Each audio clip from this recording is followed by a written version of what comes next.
Hay un misterioso conjunto de sustancias químicas que recorren todo nuestro organismo. Esas sustancias rigen nuestra vida y modelan nuestro destino.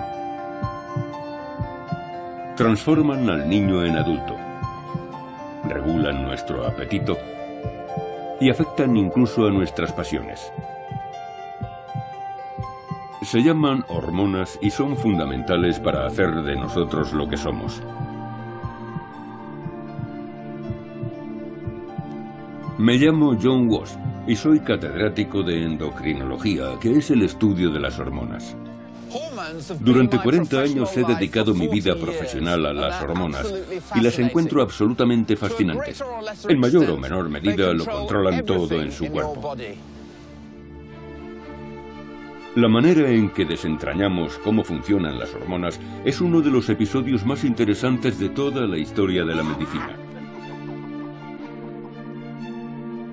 Una historia que contiene experimentos aberrantes y personalidades muy destacables. Por el camino ha habido ciertas desviaciones terroríficas y algunos de los peores ejemplos de oportunismo y charlatanería. Esto es aceite esencial de espermina. Madre mía, es de 2 testículos. Pero también ha habido inspirados momentos de genialidad y confortadores relatos de supervivencia. He aquí un retrato de Leonard Thompson. Tendría que haber muerto. Hoy las hormonas son el campo puntero de la investigación médica. Y se hacen descubrimientos casi a diario que nos enseñan que sus efectos son todavía mayores de lo que nunca hemos imaginado. Para mí es un viaje personal. Además de una historia que he querido contar toda mi vida. Poder compartir y transmitir mi entusiasmo por este tema que nos afecta a todos es una oportunidad maravillosa. Las hormonas son una parte fundamental de nuestra biología y comprenderlas es comprendernos mejor a nosotros mismos. El prodigioso mundo de las hormonas, con el Dr. John Wass.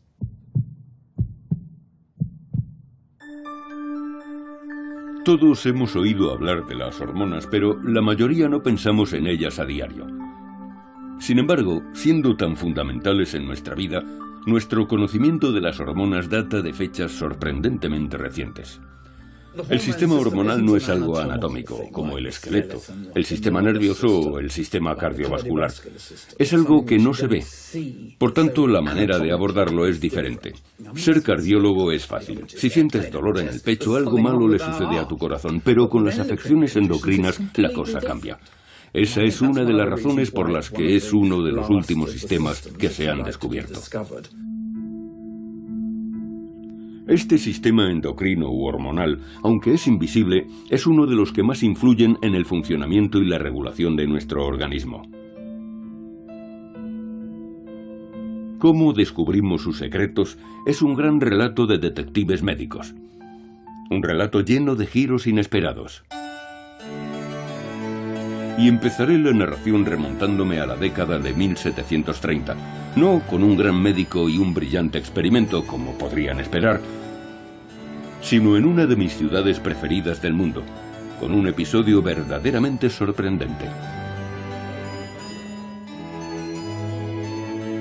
En todos mis años de profesión médica y siendo amante de la ópera, nunca imaginé que algún día pondría los pies en el escenario del Anderbin, uno de los teatros de ópera más importantes del mundo. Quiero que escuchen un sonido extraordinario. Lo crean o no, este sonido lo produce un hombre adulto de más de 2 metros de estatura. Esta grabación de 1902 es la única que existe de un cantante de su clase.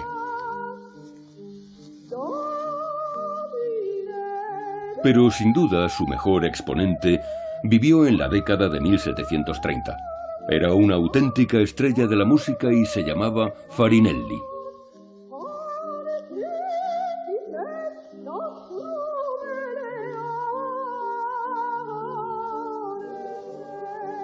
Este es el sonido que Farinelli era capaz de emitir.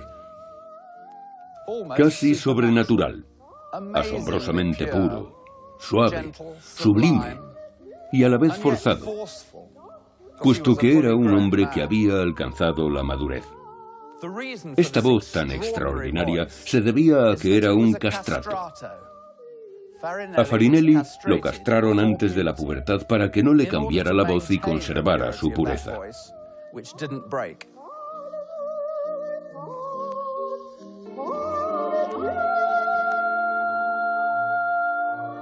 Cuando un niño alcanza la pubertad, su voz puede bajar hasta una octava completa.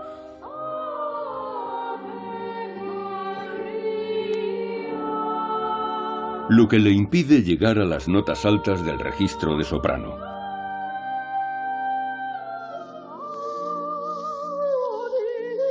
Pero como Farinelli fue castrado antes de que se produjera ese cambio, su voz se conservó a pesar de su paso a la edad adulta.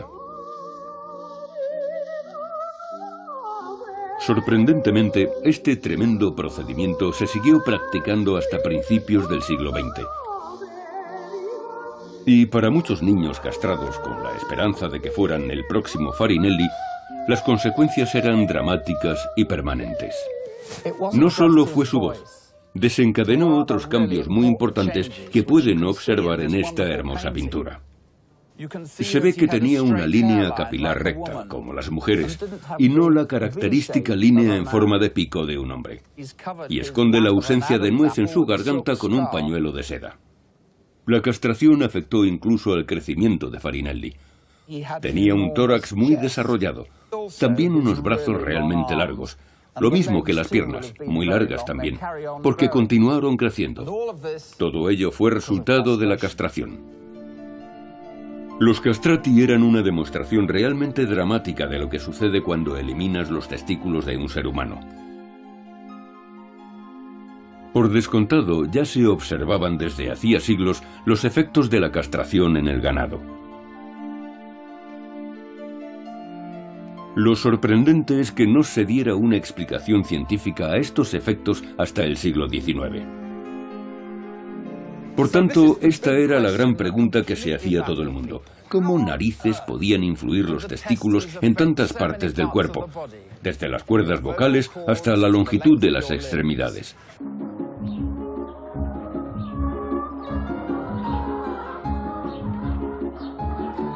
Hablando de caer en desgracia, yo he descendido de la gran ópera a perseguir pollos. Hay una buena razón para ello.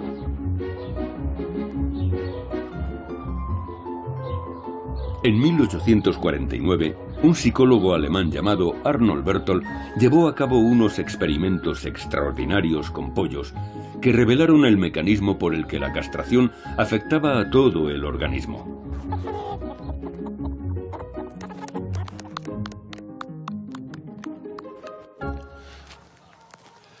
Berthold era catedrático de medicina en Göttingen, la célebre ciudad universitaria, y también dirigía el departamento de zoología, donde se topó con ciertas aves llamadas capones. La carne de capón era increíblemente tierna, una verdadera exquisitez en la Europa de principios del siglo XIX, y la razón es que, como a los castrati, les extirpaban los testículos. La castración causaba efectos muy diversos en estas aves. A diferencia de los gallitos habituales, los castrados se volvían dóciles, sumisos incluso, y perdían todo su apetito sexual. Pero la razón principal de que Berthold escogiera los capones para sus experimentos fue que tenían un marcador biológico evidente que le facilitaba mucho la tarea de separar a los machos, incluso de un simple vistazo. Les presento a Bernard, todo un señor pájaro, y puedo asegurarles que está impaciente por perseguir gallinas. Fíjense en su cresta, de nombre tan acertado, y en las barbillas debajo del pico. Es un macho adulto. Los capones no se parecen en nada. Tienen la cresta y las barbillas caídas. Basándose en esto, Berthold puso en marcha una serie de experimentos para ver si podía detener e incluso revertir los efectos de la castración. Lo que pretendía era intentar revertir los cambios que se habían producido. Así que extirpó los testículos a los gallitos y a continuación volvió a implantárselos, pero no en su ubicación natural en el organismo, sino en el abdomen. Para su sorpresa, resultó que no solo conservaban su actividad sexual y su comportamiento agresivo, sino también sus crestas y barbillas. Con estas aves, Berthold ya tenía un medio de responder a la pregunta fundamental. ¿De qué manera afectaban los testículos a las distintas partes del cuerpo? Cuando Berthold practicó las autopsias de estas aves, se encontró con la sorpresa de que los testículos que había reimplantado en su abdomen habían generado su propio riego sanguíneo, formando vasos sanguíneos alrededor de los testículos. Así fue como dedujo que los efectos que causaban, fueran los que fueran, los causaban a través de la sangre.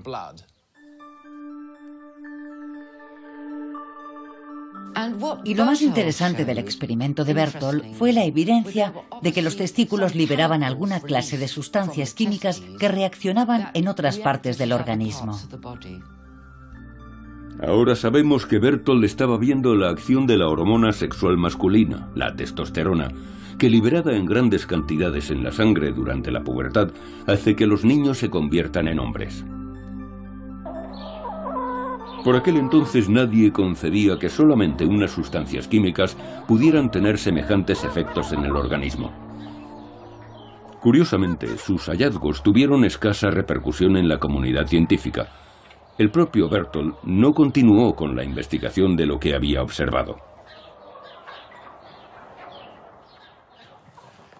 Eran observaciones de un interés fabuloso, y resulta muy llamativo que Berthold aparentemente no le diera más vueltas al porqué de lo ocurrido. Fue una grandísima oportunidad perdida para la ciencia, y tendrían que pasar muchas décadas para encontrar una explicación. En el siglo XX, los científicos hicieron justicia a Berthold, reconociendo que había sido el primero en describir el funcionamiento de glándulas como los testículos. Por desgracia, sus contemporáneos hicieron caso omiso de sus hallazgos y en cambio hacían aberrantes afirmaciones sobre los testículos. En particular pensaban que podían ser la fuente de la eterna juventud. El método de Brown-Séquard. Este extraordinario anuncio data de principios del siglo XX, y en él aseguran haber encontrado el secreto para rejuvenecer al anciano. Hormonas de 2 testículos. Es tan gracioso.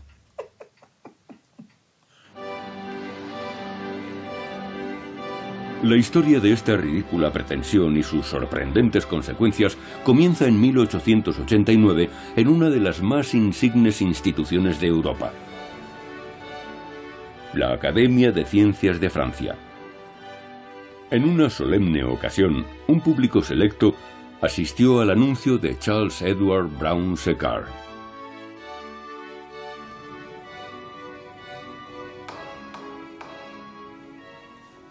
A los 72 años, al final de una larga y distinguida carrera profesional como científico y médico, y más que familiarizado con el maravilloso entorno de la Grande Salle de Sciences, en la Academia de Ciencias de Francia, un gran número de eminentes catedráticos se congregaron allí para oír su discurso. Lo que Brown-Séquard anunció era un experimento absolutamente increíble.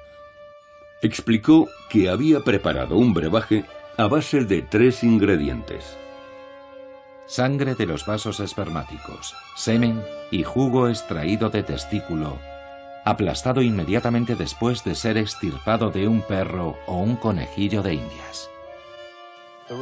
La mezcla resultante de sangre y semen se la inyectaba él mismo.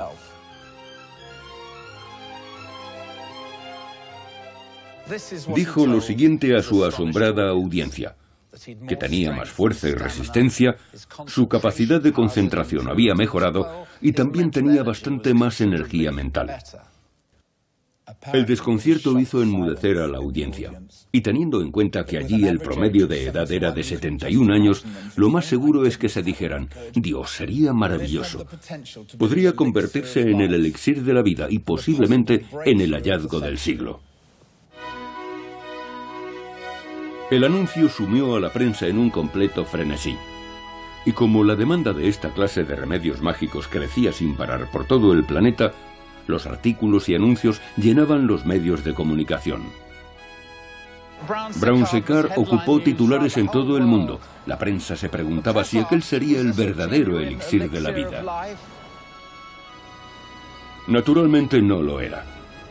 Pero fue una llamada a las armas y marcó el comienzo de un periodo de intenso interés por los testículos y otros órganos conexos cuyos extractos se pensaba que podían tener propiedades medicinales. Aprovechando la avidez del público por las curas milagrosas, Brown Séquard creó un auténtico fenómeno. Lo denominó organoterapia y consistía en inyectar diversas glándulas en el organismo, a menudo con escaso fundamento científico, para curar diversas enfermedades.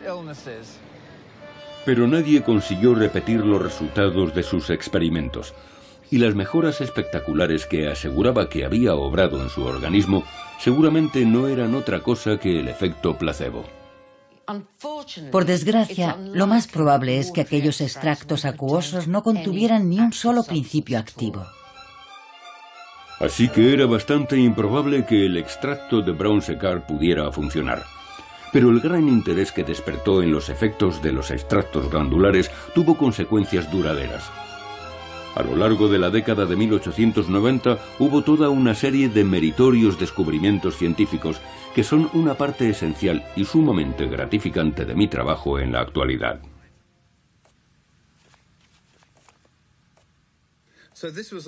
Esta mujer a la que traté tenía una tiroides hipoactiva y uno de sus hijos me escribió: "Gracias por escuchar a mi mamá y devolvérnosla".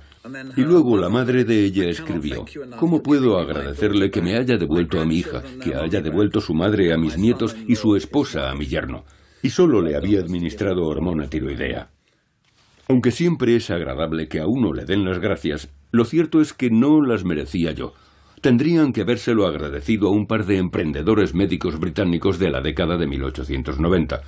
Ellos fueron los primeros que usaron hormonas para curar lo que hasta entonces era una enfermedad terrible y debilitadora. Esta es la historia del primer gran descubrimiento que permitió dar con un tratamiento de éxito en endocrinología y está relacionado con la glándula tiroides situada en el cuello. El tratamiento se centraba en los trastornos conocidos como mixedema y cretinismo. En la práctica son afecciones parecidas y quienes las padecen pueden quedar física y psíquicamente discapacitados. Eran relativamente comunes hace apenas 100 años. En la época victoriana había incluso una casilla en el censo para marcar cretinismo. Afortunadamente, hoy día es una enfermedad totalmente controlable, y todo gracias al trabajo que emprendió este hombre. Victor Horsley nació en el resplandeciente Londres de otros tiempos, en el seno de una familia de aristócratas. Pero tenía una gran conciencia social y era defensor a ultranza de la asistencia médica gratuita para todos.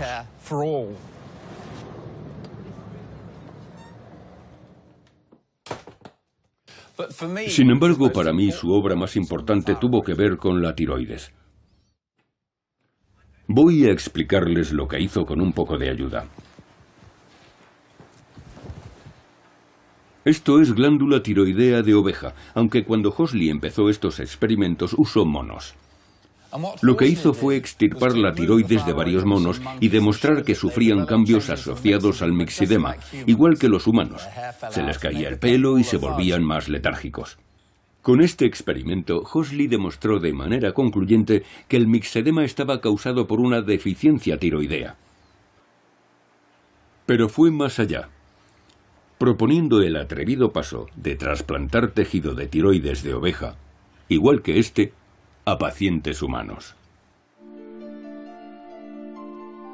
Por toda Europa hubo quienes aceptaron el reto y la práctica de trasplantar tiroides de oveja a personas tuvo cierto éxito. Pero seguía sin ser una cura. Era cirugía potencialmente peligrosa y los beneficios eran a corto plazo. Ese era el problema. que no se podía seguir suministrando cada 7 días, y sus efectos solo duraban ese tiempo. Así que la pregunta era, ¿cómo hacemos de esto un tratamiento? Lo cierto es que fue uno de los alumnos de Hoxley, George Murray, quien resolvió este problema de una manera bastante insólita. La solución de Murray fue seccionar la tiroides en trocitos pequeños, ponerlos en ácido carbólico y dejarlos toda la noche tapados. Luego usó un pañuelo normal y corriente. Usó el pañuelo para escurrir los trocitos y producir lo que describió como jugo rosado de tiroides. Aquello fue en cierto modo una revolución. Significaba que había una manera efectiva y barata de tratar las afecciones del mixedema y el cretinismo. Y era barata, porque la glándula tiroidea procedía del matadero.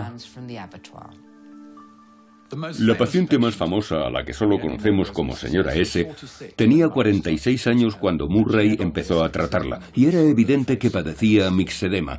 Tenía el rostro hinchado y la piel pálida. Murray empezó a inyectarle jugo de tiroides de oveja 2 veces por semana. En 3 meses, su aspecto mejoró como por arte de magia. Tenía la piel menos pálida y se sentía con más energía. Tanto que Murray anotó que le costaba mucho menos hacer las tareas domésticas. Pobrecilla. La señora S vivió hasta los 74 años, un registro muy digno para 1890. Las hormonas tiroideas, a diferencia de la testosterona, permanecen varios días en la sangre, y por eso las inyecciones funcionaron. Así se convirtieron en el primer tratamiento efectivo de nuestra historia. Pero en realidad, Hoxley y Murray no sabían ni por asomo lo que eran las hormonas, y a pesar del éxito del tratamiento, solo veían los efectos de las glándulas, no comprendían su funcionamiento.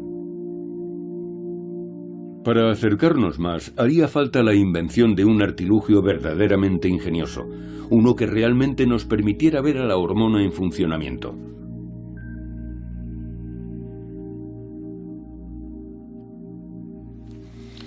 Nadie les reprocharía que pensaran que esto es una obra maestra de relojería de principios de siglo. En realidad, es un asombroso artefacto inventado por un físico de Harrogate llamado George Oliver. Esta máquina se llama arteriómetro y es una pieza preciosa. Para usarla simplemente se pone alrededor de la muñeca, donde está la arteria, y se mide el diámetro de la arteria con un manómetro. Oliver buscaba una cura para la hipotensión arterial usando extracto de glándulas suprarrenales, unas glándulas situadas encima de los riñones. Se lo había inyectado a conejos y todos habían muerto a causa de ello, y aún así quiso probar su extracto en humanos. Cuentan incluso que se lo inyectó a su propio hijo. Por suerte su hijo sobrevivió, y dio a Oliver los resultados que necesitaba. Lo que demostró fue que los efectos del extracto de glándula suprarrenal, medidos con su arteriómetro, causaron un estrechamiento de las arterias y, como consecuencia, un aumento significativo de la tensión arterial. Ahora sabemos que lo que Oliver medía era la adrenalina. Es una sustancia química liberada por una glándula situada encima de los riñones. Produce una señal para que el corazón empiece a latir más deprisa y la sangre fluya a mayor velocidad. La capacidad de medir los efectos de la adrenalina fue un hallazgo asombroso. Pero el mecanismo por el que esta y otras hormonas actuaban seguía siendo un misterio. Un misterio que se resolvería solo unos años más tarde, a un precio terrible. Por desgracia, la investigación fundamental que nos llevaría hasta ese punto surgió de uno de los experimentos más escandalosos de la historia de la medicina. Esta sala de operaciones es la más antigua de Inglaterra.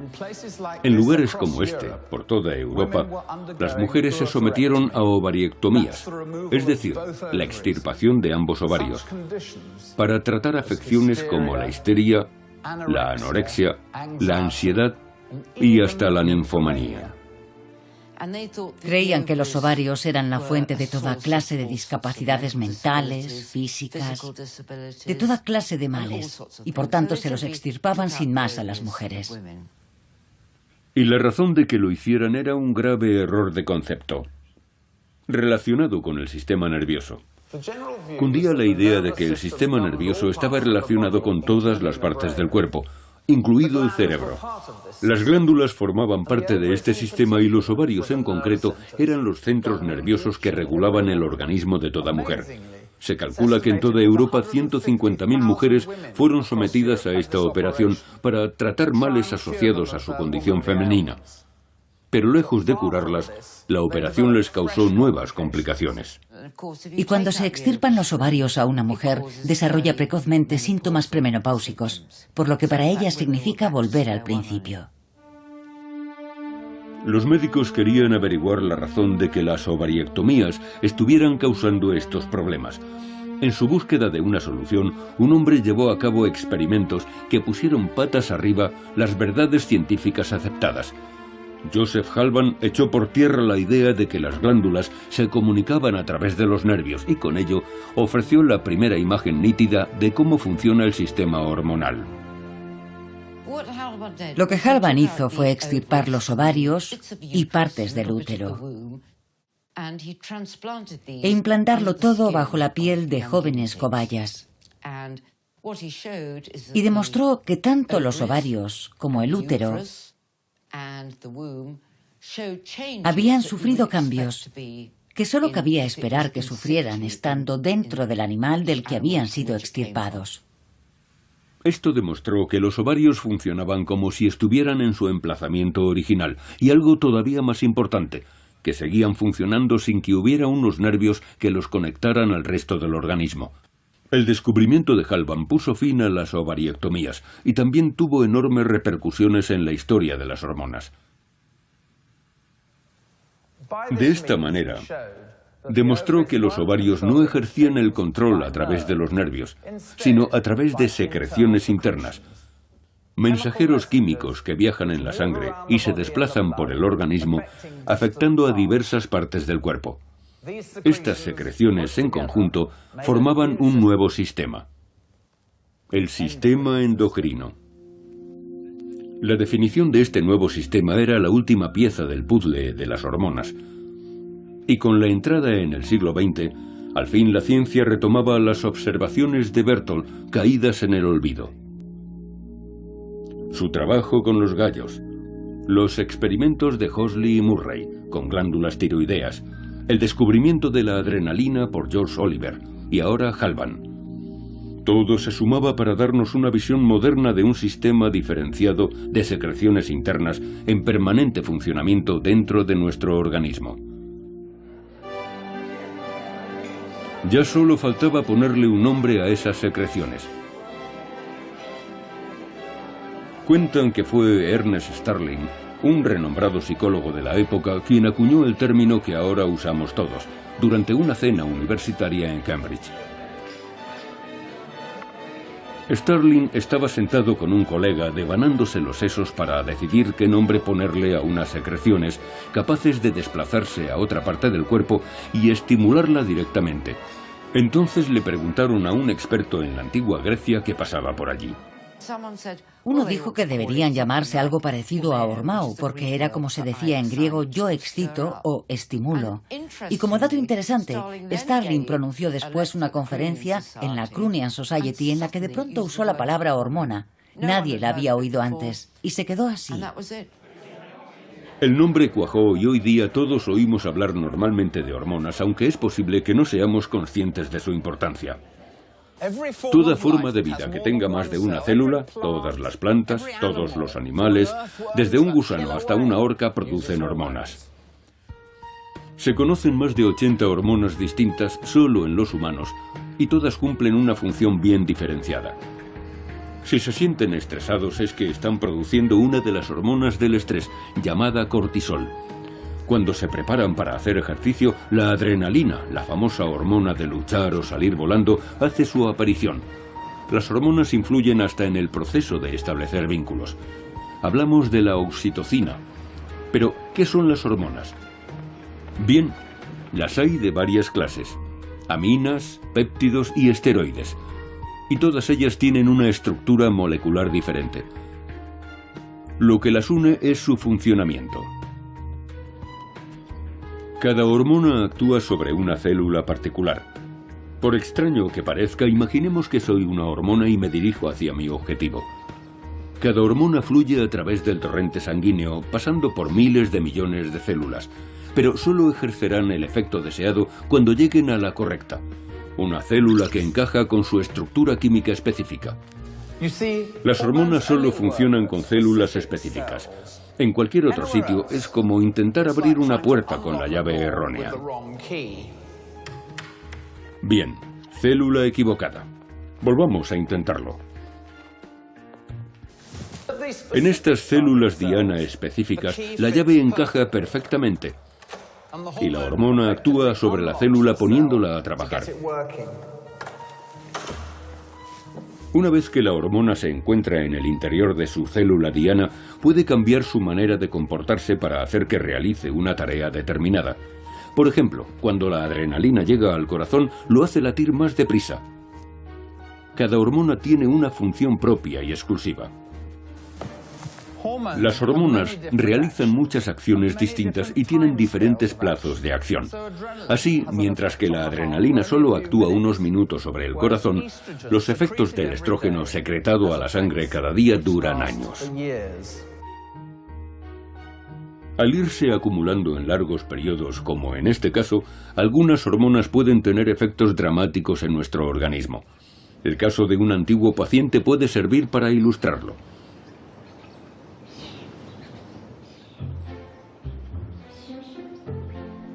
Con 2,30 metros de altura, Chris Greener está entre los hombres más altos del Reino Unido.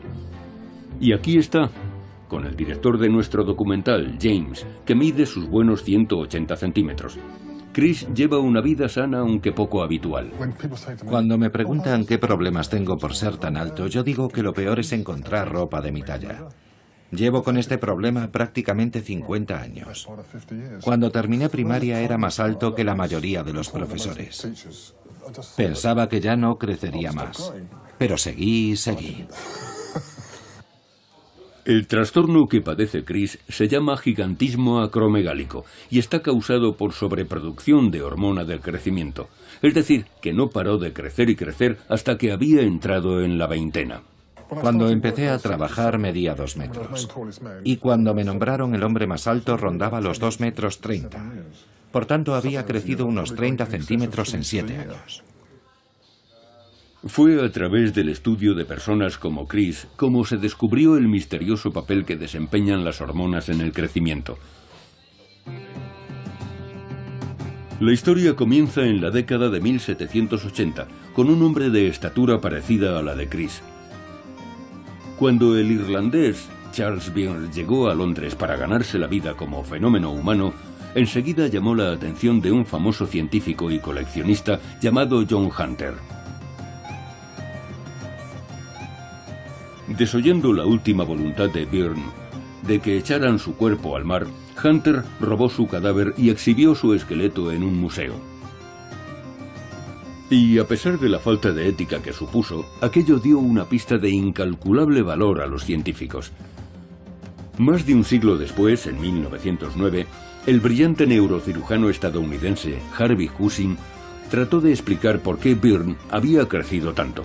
Usó el cráneo para sugerir que la causa podía estar en una diminuta glándula, oculta en la base del cerebro. Se llama pituitaria o hipófisis, y es muy difícil de localizar, como nos explica la patóloga Susie Lisman. Esto es un cerebro humano. Se trata de un entramado increíblemente rico y complejo de nervios que controlan nuestros movimientos, nuestras sensaciones y nuestras funciones superiores. ¿Dónde encaja aquí la pituitaria? Para empezar, no es nada fácil de ver. La única pista que tenemos es este tallo tan pequeñito. Es el tallo pituitario, al que está unida la glándula pituitaria. Hubo que retirarla cuando sacamos el cerebro. Bien, si nos fijamos en la pituitaria, Aquí está. Es un órgano muy pequeño, del tamaño de una judía, que está sentado en ese tallo en la base del cerebro. Creo que ahora pueden ver bien el tallo que la conecta al cerebro.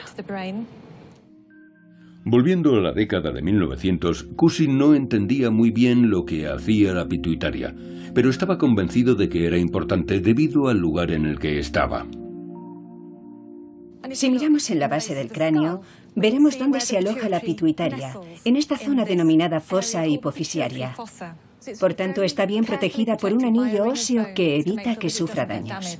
Esa capa protectora de hueso fue lo que indujo a Cushing a pensar que la pituitaria era importante y que en ella residía la explicación de la inusual estatura de Charles Byrne.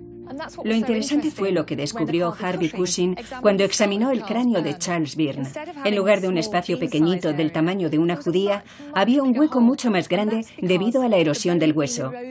Así que Cushing dedujo que Byrne tenía un adenoma o tumor pituitario que al crecer había erosionado el hueso. Cushing dedujo, correctamente según se ha visto, que la estatura de Byrne se debía a un tumor en la hipófisis que le hacía producir en exceso la hormona que da instrucciones de crecer a nuestro cuerpo. Un tumor parecido en la pituitaria había causado la anómala estatura de Chris Greener. El tumor hizo que la hipófisis siguiera secretando cantidades excesivas de hormona del crecimiento hasta bien pasada la adolescencia.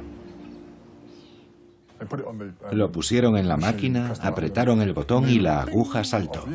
Reconocieron que mi nivel de hormona del crecimiento por unidad de sangre era de más de 200, cuando el promedio es más o menos 15 el par. Charles Byrne murió a la edad de 22 años, sin que llegaran a tratarle el tumor. Pero en el caso de Chris conseguimos destruir su tumor con radioterapia y su crecimiento al fin se detuvo. Todavía se conserva fuerte a sus 70 años. Casos como el de Chris, aunque sean increíblemente raros, son fascinantes y nos sirven para ilustrar la enorme importancia de las hormonas. El siguiente descubrimiento en nuestro viaje de conocimiento de las hormonas transformó por completo la vida de millones de personas. Esto es un vial de insulina humana. Es una hormona, probablemente la más conocida de todas. Sin ella se desarrolla la diabetes. Y aunque en la actualidad tiene tratamiento, antes de su descubrimiento tener diabetes era una condena a muerte. En los niños que no producían la hormona llamada insulina, el azúcar que su organismo debería asimilar para transformarla en energía pasaba directamente a la orina. De ahí que reciba el nombre de diabetes mellitus, que es la forma más común, significa literalmente fuente dulce, ya que la orina de quien la padece está dulce. Sin la capacidad de almacenar su energía vital, el niño se iba apagando progresivamente y nunca pasaba de la adolescencia. Encontrar una cura para la diabetes era increíblemente difícil, incluso aunque hubiera indicios de que un órgano en particular, el páncreas, podía ser el origen de todo. A finales del siglo XIX, una pareja de fisiólogos y clínicos alemanes extirparon el páncreas a perros y demostraron que tenían diabetes. Ese descubrimiento apuntaba al páncreas como el origen del aumento de los niveles de azúcar en sangre, es decir, de hacerse diabético. Esto es el páncreas de un cerdo y tiene aproximadamente el tamaño y la forma de un páncreas humano, situado en la parte superior del estómago, por la parte de atrás. Y es un órgano asombroso porque cumple dos funciones importantes. Una es producir los jugos digestivos que van al estómago a través del conducto pancreático, y la otra es producir insulina, que controla los niveles de azúcar. Esto representaba un problema para quien quisiera utilizar el páncreas como posible cura para la diabetes. El páncreas tiene el inconveniente de que en su mayor parte está formado por células que secretan enzimas digestivas. De manera que si lo trituráramos no habría prácticamente ninguna insulina en él. Todo lo que encontraríamos, de hecho, serían jugos digestivos. Entonces, ¿quién fue el genio que resolvió el problema y ganó el primer premio Nobel en endocrinología de la historia? Frederick Banting era, de hecho, el menos probable de los médicos pioneros. Desde luego no dio con su revolucionaria cura para la diabetes mientras trabajaba en un laboratorio dotado de buenos fondos. Era más bien un médico fracasado que ejercía en Ontario, Canadá. Acosado por las deudas, completaba sus ingresos dictando clases a estudiantes de medicina. Y sin embargo fue responsable de uno de los descubrimientos más sensacionales de toda la historia de la endocrinología. Mientras investigaba para dar una de estas conferencias, se topó con un artículo en una publicación poco conocida: Cirugía, Ginecología y Obstetricia. Se refería a la posibilidad de detener la función digestiva del páncreas, eliminando las enzimas y dejando solamente las células productoras de hormona para que hagan su trabajo. Se pasó el día buceando en sus notas, reflexionando sobre cómo el organismo controla el azúcar y en particular el páncreas. Se fue a la cama con esos pensamientos rondándole en la cabeza y se despertó de repente con una sorprendente revelación.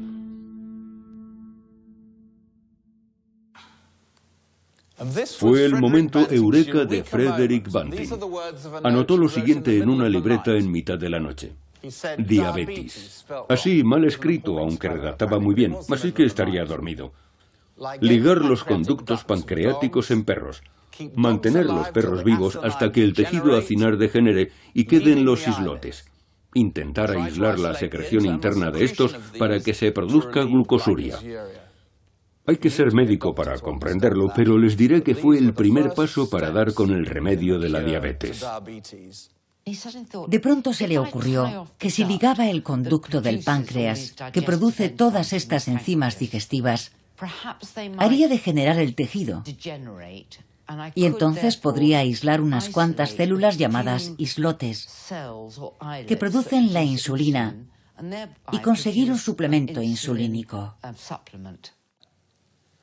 Lo que hizo Banting fue intervenir quirúrgicamente a perros para ligarles el conducto pancreático así. Los mantenía con vida 6 semanas y pasado ese tiempo, las células que producían las enzimas digestivas habían muerto. Y así obtenía un páncreas que solo producía insulina. Increíblemente, al ensayar en animales el extracto del páncreas de este perro, se demostró que la teoría de Banting era correcta. Y en enero de 1922 ya estaba preparado para ensayar el mismo extracto en humanos. Leonard Thompson era diabético desde muy joven. En 1921, con 14 años, fue ingresado en el Hospital General de Toronto al borde de la muerte. Estaba tan delgado que muchos pensaban que era víctima del hambre. Estaba pálido, se le caía el pelo y olía a acetona, un síntoma característico de la diabetes. En ese estado, él y su padre decidieron probar el tratamiento en fase experimental del Dr. Banting, que contenía insulina, o lo que él describió como una porquería espesa y marrón. Tras cierto proceso de refinado, lo que Thompson llamaba porquería, ya que después de todo era páncreas de perro, le proporcionó una vida completamente nueva. He aquí un retrato de Leonard Thompson después de haber iniciado el tratamiento con insulina. Tenía que estar muerto para entonces, pero felizmente fue el primer paciente tratado con éxito y es maravilloso poder verlo con este aspecto. En la actualidad la insulina se produce sintéticamente y salva la vida de millones de personas. Sin duda fue un triunfo médico rotundo. Pero en la década de 1920, aquello abrió las compuertas a una marea de investigación sobre las hormonas, donde otros esperaban encontrar más curas milagrosas. Por desgracia, como ya hemos visto, esta búsqueda puede tener consecuencias indeseables. Tras este gran éxito, pasamos de lo sublime a Dios no permitas que mis ojos lo vean, porque el estudio del sistema endocrino por un instante se desvió gravemente de su camino. Aunque habían quedado muy lejos los días de Brown-Séquard, persistía la esperanza de hallar el secreto de la eterna juventud. Y con la milagrosa supervivencia de Leonard Thompson y de otros diabéticos como él, empezó a calar la idea de que si sustituyendo las hormonas que faltaban se podían curar enfermedades, elevando los niveles normales se conseguiría reforzar la salud.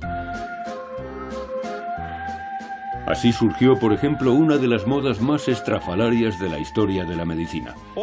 Por toda Europa y por todo el mundo, los hombres empezaron a someterse a una operación sumamente perversa. Aspiraban a recuperar su juventud.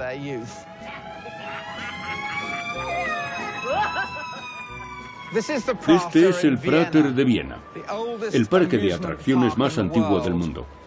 Sorprendentemente, a comienzos del siglo XX, era la sede de un laboratorio donde se llevaban a cabo experimentos muy notables. El Instituto de Investigaciones Biológicas en los terrenos de este parque también se llamaba vulgarmente Vivario, y fue aquí donde el fisiólogo Eugene Steinach desarrolló un procedimiento que aseguraba podía revertir el proceso de envejecimiento. Este laboratorio estaba particularmente interesado en modificar los procesos naturales del organismo. Steinach propuso una técnica muy parecida a la que Banting había empleado para obtener insulina del páncreas, ligando el conducto de una glándula para aislar una hormona concreta en su interior. En esta ocasión, él pretendía aislar la testosterona, y para ello tenía en mente un órgano muy distinto. El experimento de Steinach consistió en ligar el tubo que transporta el esperma, en la jerga moderna una vasectomía. Así se crearía más espacio para las células productoras de hormonas en los testículos y eso redundaría en una vitalidad mayor. Aunque cueste creerlo, el método Steinach causó furor. Los hombres acudieron en masa para someterse al tratamiento, incluidos algunos de gran renombre. Entre ellos, el famoso poeta William Butler Yeats.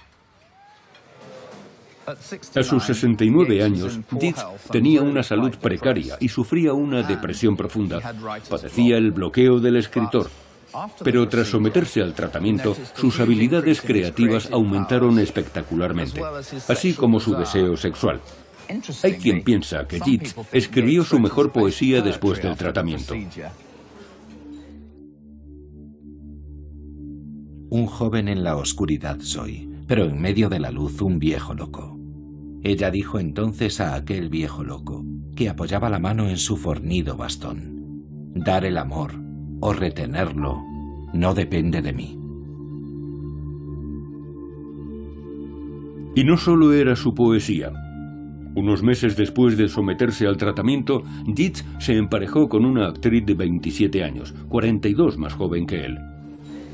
¿Habría dado Steinach con el secreto de la eterna juventud?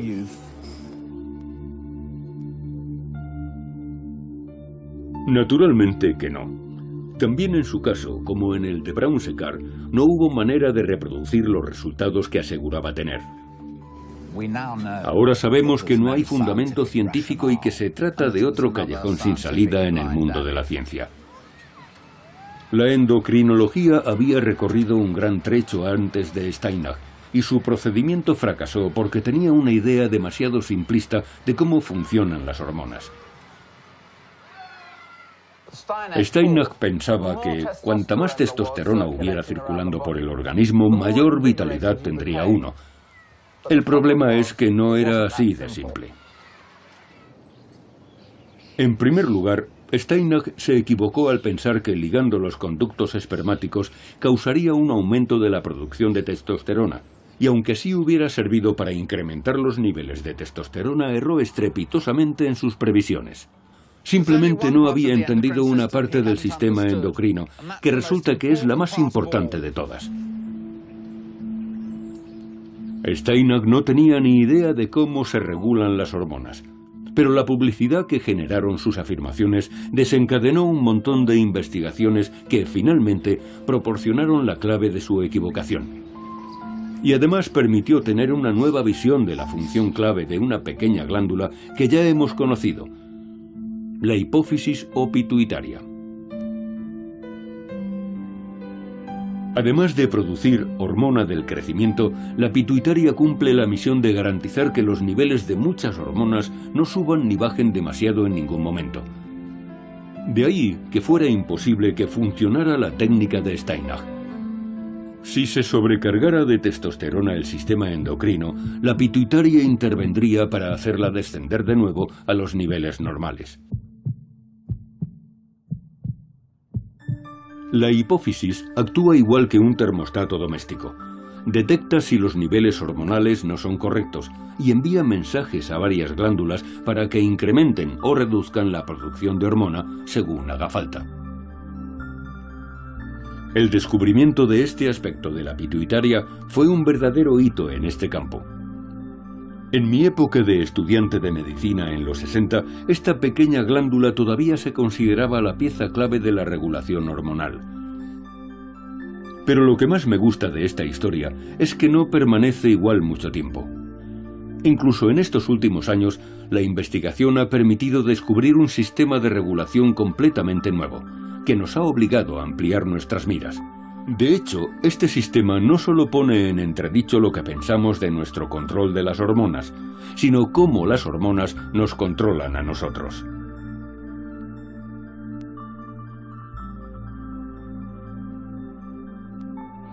La catedrática Sadaf Farooqui lleva más de 10 años en la vanguardia de la investigación de las hormonas.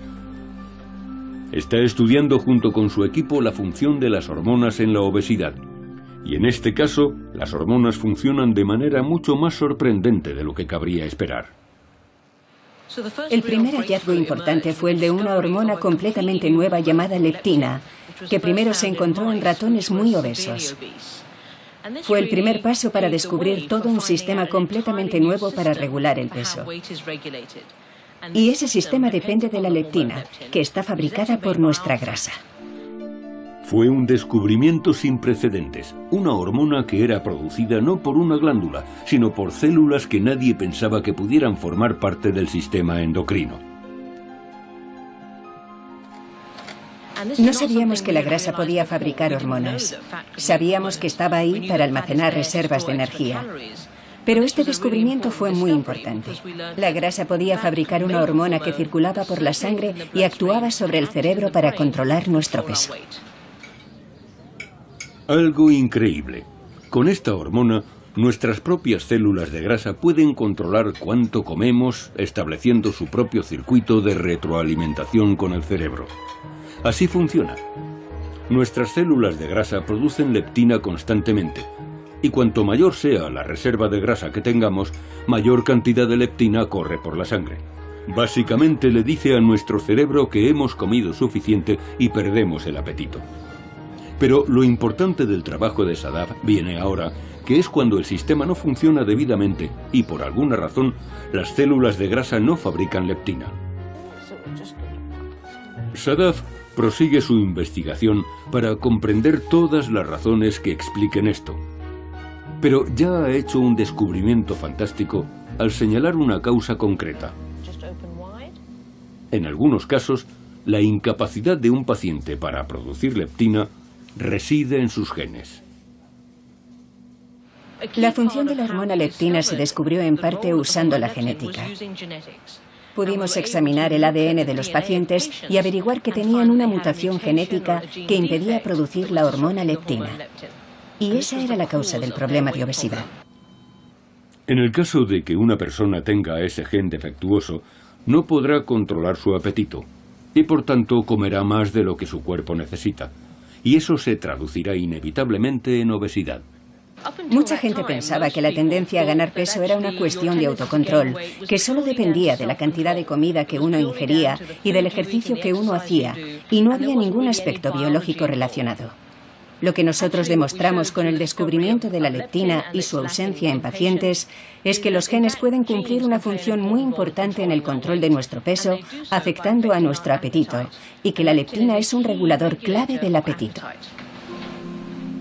Es un descubrimiento increíble, que las hormonas son un factor clave en nuestra capacidad de mantenernos en un buen peso.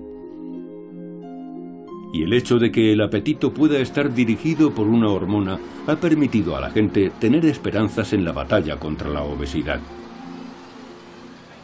Supuso que podíamos buscar un tratamiento para esos pacientes. Podíamos darles la leptina que les faltaba, inyectándosela 2 veces al día. Y ha funcionado increíblemente bien.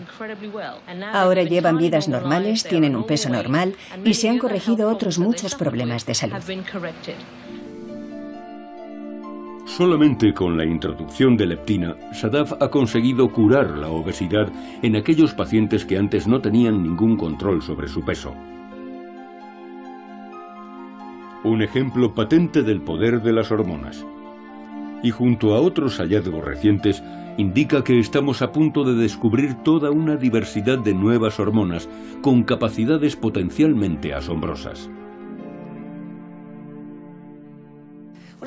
Es fascinante porque hemos pasado de una concepción clásica de las glándulas endocrinas, desde Brown-Séquard y todos los demás, con sus triturados de glándulas, a darnos cuenta de que realmente la mayor parte de nuestro organismo produce hormonas. Y pienso que en el futuro los hallazgos de nuevas hormonas van a ser muy numerosos. Investigaciones como la de Sadaf nos obligan a reconsiderar si lo que hacemos es fruto del libre albedrío o simplemente de nuestras hormonas. Y es tentador pensar que algún día podremos aprovecharnos de todo el potencial de estas sustancias químicas para controlar prácticamente todos los aspectos de nuestra biología. Pero son lecciones que debemos aprender de la historia de las hormonas. Historias como las ovariectomías y la búsqueda de la eterna juventud nos recuerdan que la falta de conocimiento es algo decididamente peligroso. Incluso ahora debemos asumir que no tenemos todas las respuestas. Siempre que creemos que ya comprendemos del todo las hormonas, surge otro descubrimiento que nos demuestra lo poco que sabemos. Es extraordinario que el estudio de las hormonas tenga poco más de 100 años. Se han hecho descubrimientos impresionantes y, sin embargo, es una ciencia que aún está en pañales. Y para mí, lo fascinante es que todavía tendrán que pasar muchos años para que las hormonas nos revelen todos sus secretos.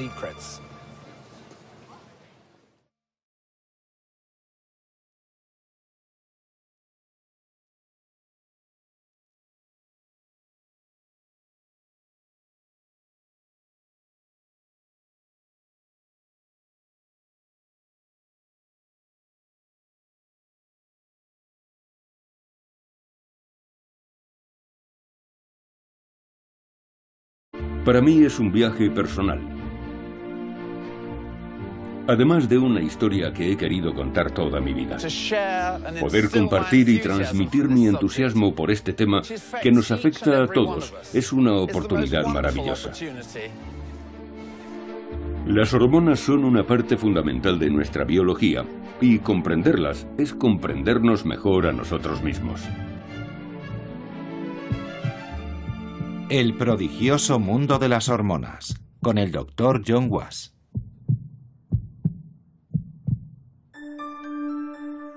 Todos hemos oído hablar de las hormonas, pero la mayoría no pensamos en ellas a diario. Sin embargo, siendo tan fundamentales en nuestra vida, nuestro conocimiento de las hormonas data de fechas sorprendentemente recientes. El sistema hormonal no es algo anatómico, como el esqueleto, el sistema nervioso o el sistema cardiovascular. Es algo que no se ve. Por tanto, la manera de abordarlo es diferente. Ser cardiólogo es fácil. Si sientes dolor en el pecho, algo malo le sucede a tu corazón, pero con las afecciones endocrinas la cosa cambia. Esa es una de las razones por las que es uno de los últimos sistemas que se han descubierto. Este sistema endocrino u hormonal, aunque es invisible, es uno de los que más influyen en el funcionamiento y la regulación de nuestro organismo. Cómo descubrimos sus secretos es un gran relato de detectives médicos. Un relato lleno de giros inesperados. Y empezaré la narración remontándome a la década de 1730, no con un gran médico y un brillante experimento, como podrían esperar, sino en una de mis ciudades preferidas del mundo, con un episodio verdaderamente sorprendente. En todos mis años de profesión médica y siendo amante de la ópera, nunca imaginé que algún día pondría los pies en el escenario del Anderbin, uno de los teatros de ópera más...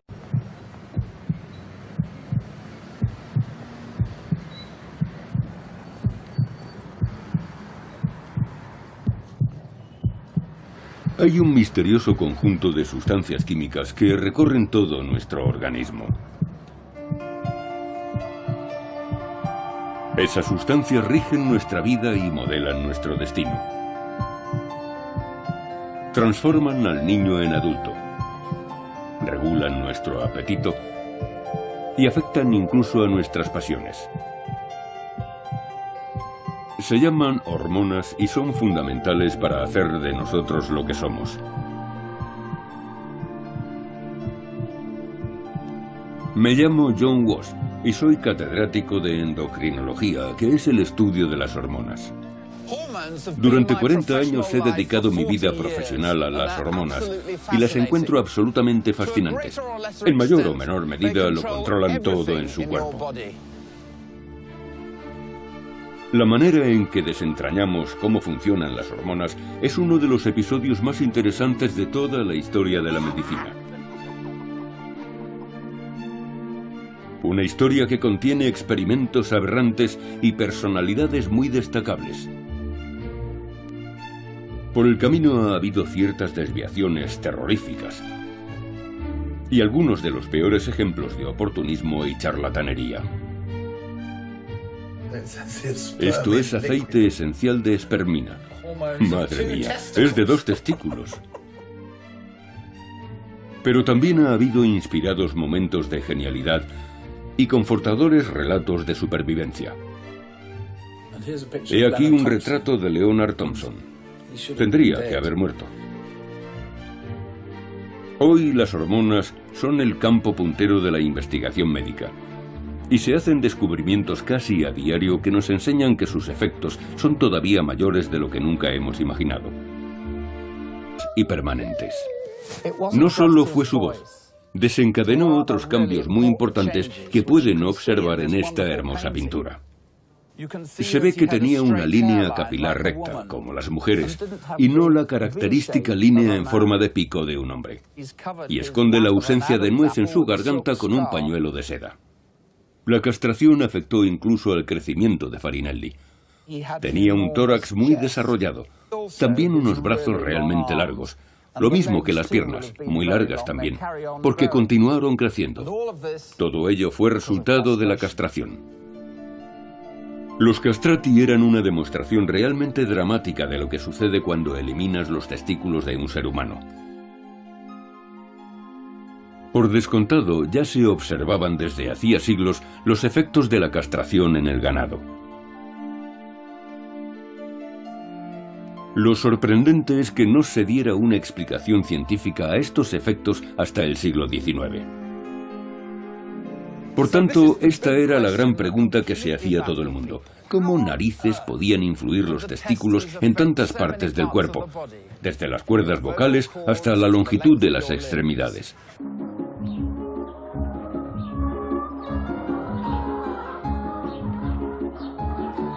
Hablando de caer en desgracia, yo he descendido de la gran ópera a perseguir pollos. Hay una buena razón para ello.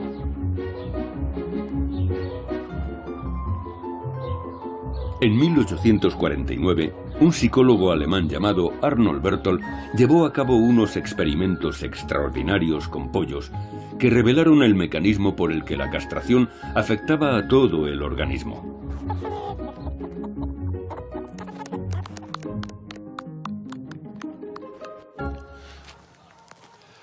Berthold era catedrático de medicina en Göttingen, la célebre ciudad universitaria, y también dirigía el departamento de zoología, donde se topó con ciertas aves llamadas capones. La carne de capón era increíblemente tierna, una verdadera exquisitez en la Europa de principios del siglo XIX, y la razón es que, como a los castrati, les extirpaban los testículos.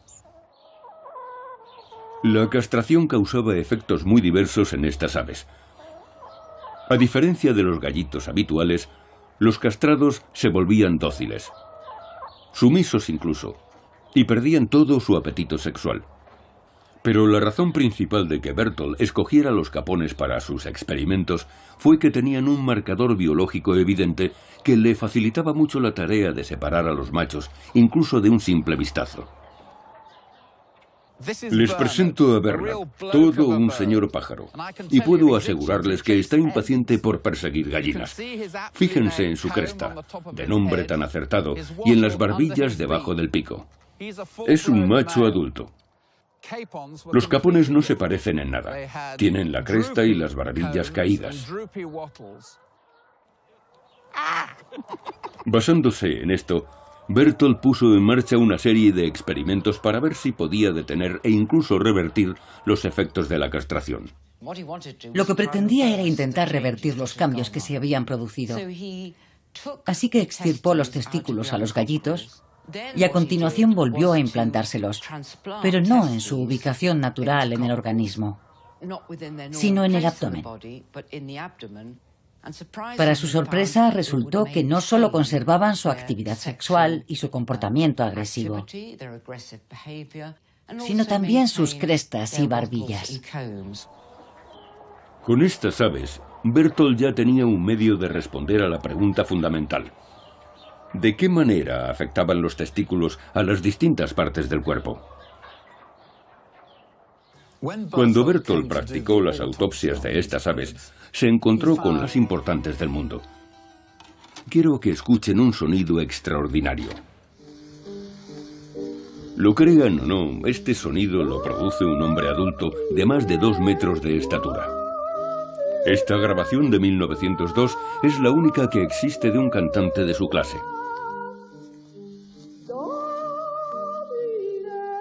Pero sin duda su mejor exponente vivió en la década de 1730. Era una auténtica estrella de la música y se llamaba Farinelli.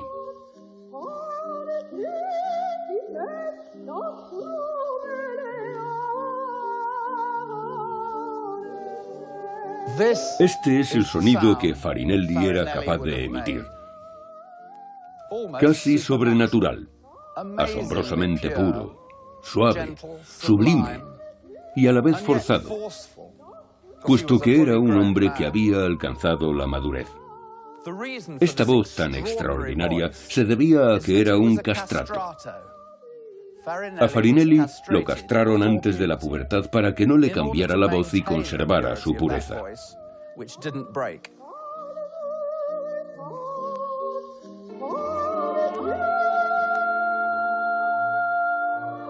Cuando un niño alcanza la pubertad, su voz puede bajar hasta una octava completa.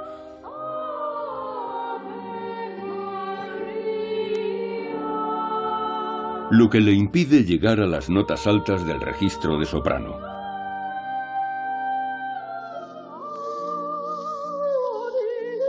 Pero como Farinelli fue castrado antes de que se produjera ese cambio, su voz se conservó a pesar de su paso a la edad adulta. Sorprendentemente, este tremendo procedimiento se siguió practicando hasta principios del siglo XX. Y para muchos niños castrados con la esperanza de que fueran el próximo Farinelli, las consecuencias eran dramáticas